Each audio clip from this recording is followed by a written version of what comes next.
Everyone.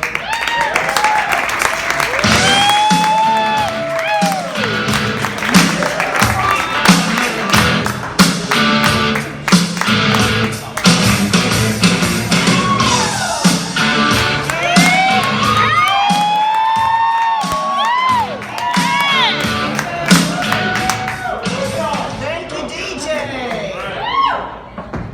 I do my hair, toss, shake my nails.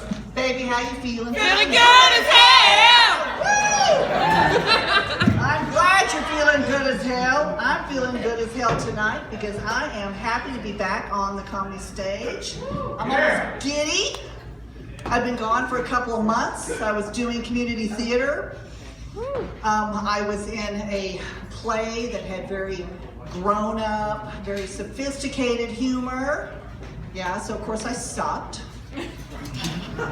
Last time I was on the comedy stage was at a sports bar, and I hadn't been to this sports bar before, and I'm thinking, well, it's going to be, 20 and 30 somethings there. So millennials love nothing more than to laugh at jokes about the greatest generation and their children, the baby boomers.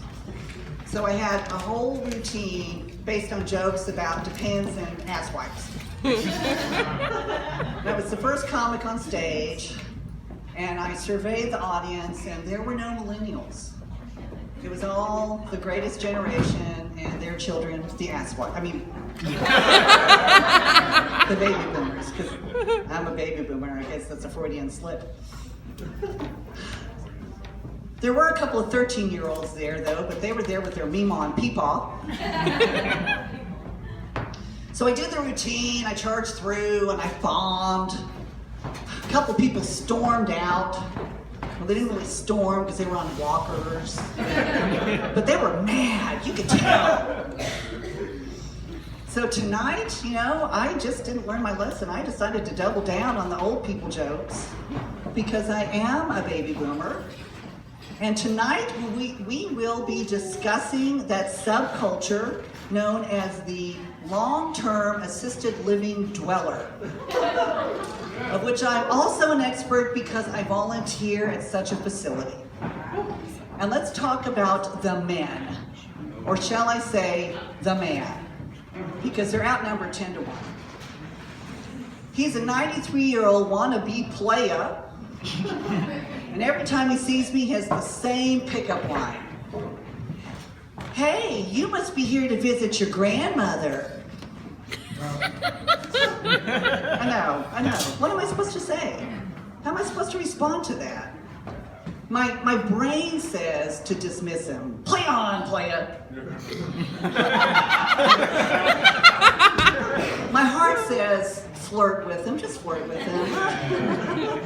Yeah, I tell him to fuck off.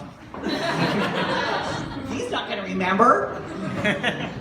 But I can't blame him for trying to hit on the young chick because there is no meaner human being on this earth than the long-term assisted living woman. Imagine 10 little old ladies, all of them well over 4 feet tall, playing bumper cars with their walkers because they hate each other. They hate the food. They hate the medical care and the staff. The staff steals. The staff crawls into their room at night on all fours.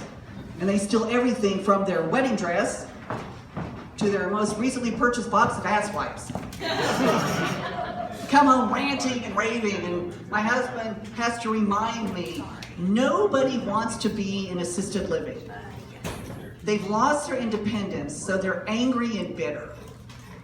And I say that my research shows that people in long-term assisted living are angry and bitter because people like that don't die. I've met plenty of lovely, physically challenged 80 and 90-year-olds who have passed who didn't think it was necessary to make snarky comments about my weight every day. I came in one day and I was wearing this real pretty, bright yellow, sunny sweater, and this woman said, "Got news for you, hon. Yellow's not your color." At least I have a color, you old bitch.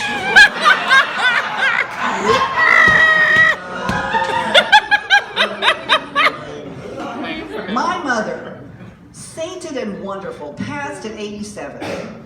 Never once did she sit across the dinner table from me and explain in detail how various foods affect the color of her shit. And don't even talk to them about sweet potatoes. My son occasionally will hear me with the rants and the raves, and he'll say, hey, you know what, Mom? You sound like you're angry and bitter. But don't worry, I'll put you in the best assisted living facility your money can afford. Well played, son. Well played. It's good to be back. Have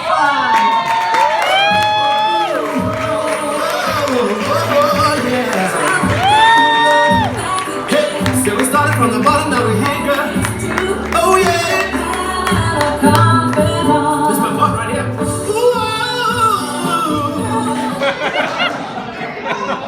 Y'all keep going for Lane Wilson.